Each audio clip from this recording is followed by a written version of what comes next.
Hi, I'm Ecole Holt Camp at Ecole Holt Couture. I just want to perhaps re-emphasize a few points before we actually begin. It is very important that we understand exactly what our premise is here at the school. One is that we do use a sewing machine, as you see behind me, but we actually spend most of our time on hand sewing and the preparation for sewing, either by hand or machine. We actually use very little time on the machine in terms of the completed projects because we are not machinists. We are craftspeople and artists, and I guess the comparison sometimes is that haute couture must be at least 80% made by hand. Well, that's pretty true when it comes to couture and tailoring. Sorry. Uh, in the school, we do cover about what fabrics and fibers that we use and why we choose to use natural fibers in our projects. We cover why and how to prepare the fabric before we even cut into it. And we do go into why we create a working drawing rather than relying on illustration or sketches. We also emphasize that the function of a garment is as important as the aesthetics. If it looks great, but it doesn't work, then it's not successful. And then we go through how to take accurate and numerous measurements for original pattern drafting because we don't use ready-made patterns. We go through the construction methods and techniques as is applicable to the projects, and each one of them has a reasoned basis for applying one method of construction or technique over another.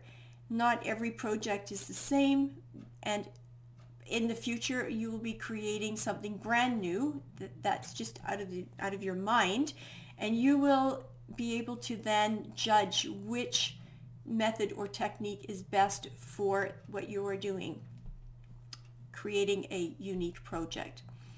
So achieving a good fit requires methodical and analytical observation and appropriate adjustments. It's not just as easy as looking at it and say, okay, that needs to be changed and that needs to be changed. There is a process that we use to actually go through every little detail about how things fit. The finishing and detailing requires intense focus, just as does the construction. So we don't rush through one stage of a project just to get to another. Everything that we do has a focused attention on it. Pressing techniques is one of the most overlooked and underrated steps in sewing. Pressing is not the same as ironing. And maybe many of you have never owned an iron in your life, but it is one of the secrets, I would say, of a successful outcome. So we do teach you how to press properly as you go. All the projects that we present are meant to be everyday wearable items rather than show pieces. They are everyday wearable in Western culture, and for ladies mostly. We do touch on men's tailoring. We concentrate most of our effort on ladies tailoring, but men's tailoring is different, but we do cover it. And I say in Western culture because as our society becomes more and more diverse, that perhaps Western culture isn't what you're used to. But the techniques and the methods that we use are definitely applicable to creating any kind of cultural wear.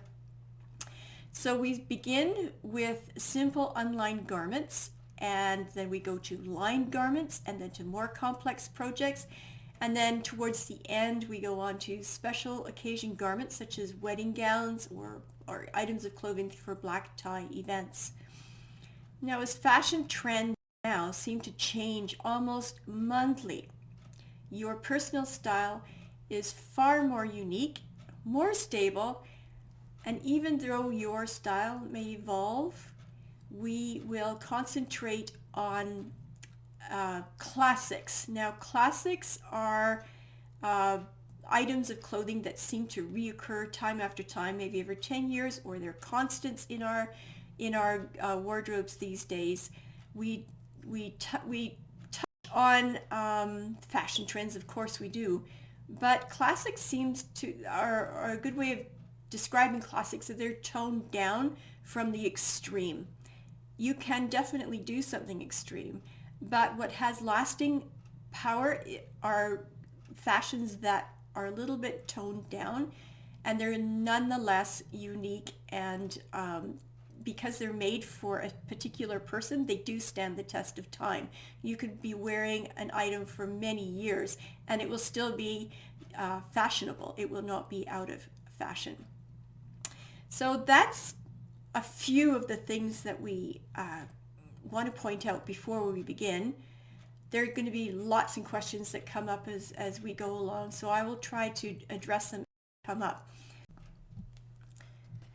Before I leave you, there's just one more thing that I want to make really clear, is that the videos that are posted on YouTube are for free viewing for your use. The in-depth instruction for the day dress project, of course, is not for free. It will be available by subscription with more details to follow in due time. So just want to make that clear so that you know not to expect the entire day dress project will be posted up on YouTube. Thanks so much for following us, and we're looking forward to working with you. Bye-bye.